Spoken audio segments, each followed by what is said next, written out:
say envy is more dangerous than jealousy.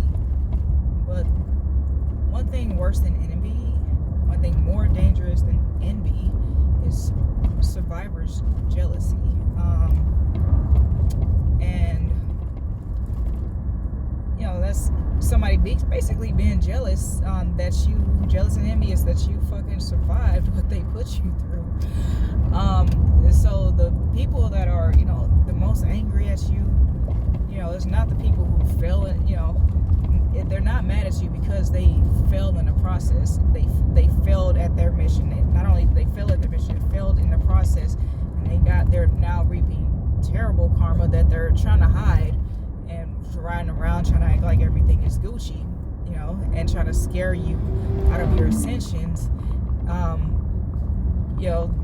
They're jealous at the fact that you aren't riding around like they are, scared, angry, bitter, mad at, and trying to place blame and taking accountability for yourself, still minding your business, and still hasn't altered your energy. If anything, you went within and transmuted the energy. And the worst part of all is that they're not responsible for any of it, because you made the choice, right, to go within and transmute all that bullshit that they threw at you, all the trials, tribulations, all the screwing with every chakra you had. They wanted to blow out one of your chakras. They wanted to blow out your crown all the way to your base. And they wanted that all jacked up, all misaligned, all convoluted, and they just weren't able to do it. Their arms weren't long enough to try to slap box with the Most High.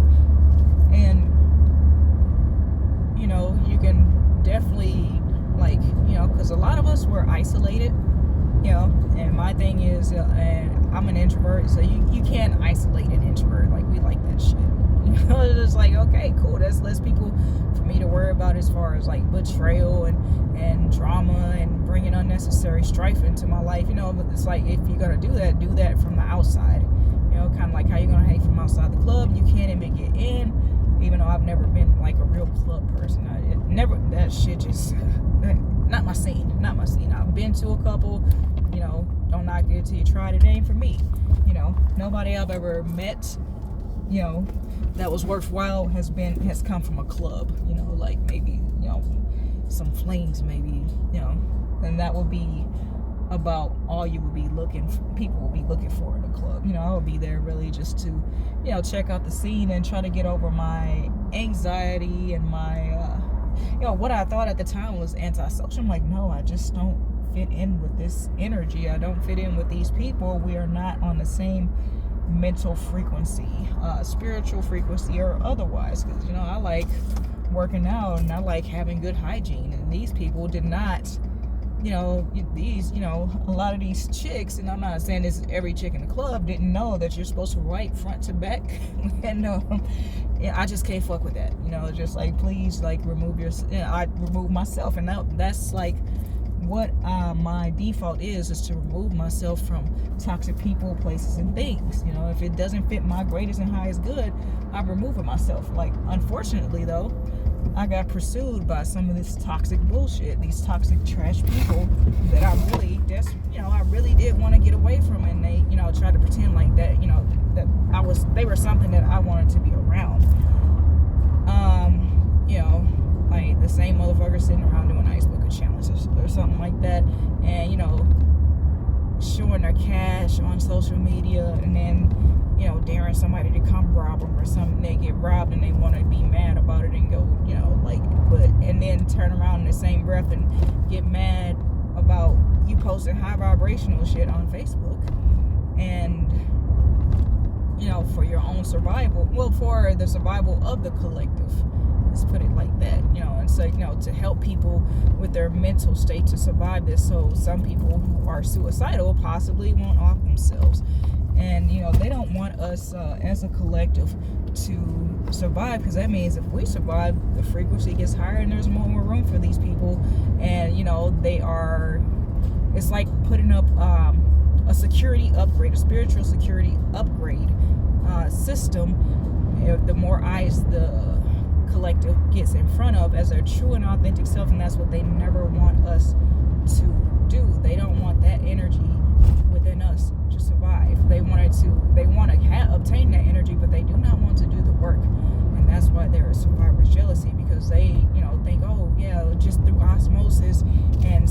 hoping and wishing on a motherfucker, you know, getting in groups of threes and talking shit around some candles is going to manifest us being in divine energy. That's not how it goes. So, you know, like fake divine energy, like you can get on a computer and fucking print money. That doesn't make you a better person than, you know, someone who is actually putting in the actual work on themselves, going within and know that they have flaws and faults, and that, you know, it doesn't stop there, you know, and there will continue to be flaws and faults. And it's like the more you learn, the less you know. The journey is constant. There's always healing. There is always work to do. You know, no matter how at peace you are, there's always something you can work on. As I like to say, even perfection can be improved upon, and that's what keeps a lot of the collective going. Just knowing that, you know, we are a constant work in progress. You know, the work never stops, and that's something these lazy motherfuckers don't want to, you know, they don't want no parts of it. You know, when it's time to put in work, they don't have the endurance and stamina, and that only proves further that they have not been working on themselves, and nor have they had the intention to. They didn't even start. So when they finally get on their spiritual journey and want to come back to us, like we are like laps ahead of them. It's just like, it's like there is no point in even, like, yeah, I'm not saying that their ascension speed is not possible. Excuse me, one second.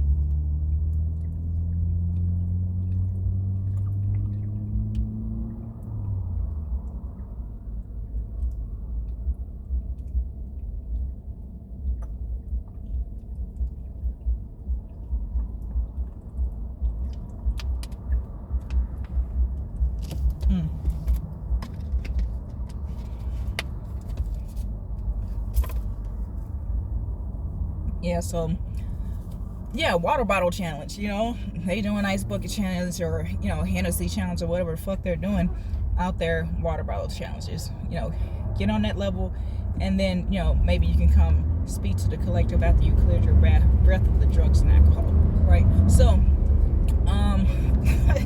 you know, they then, like, once they realize that, you know, they've been going the wrong way down a one-way street, and realize that they've been getting karma the whole time because they can't get their mind off the collective, even though they have all that hate and animosity towards us.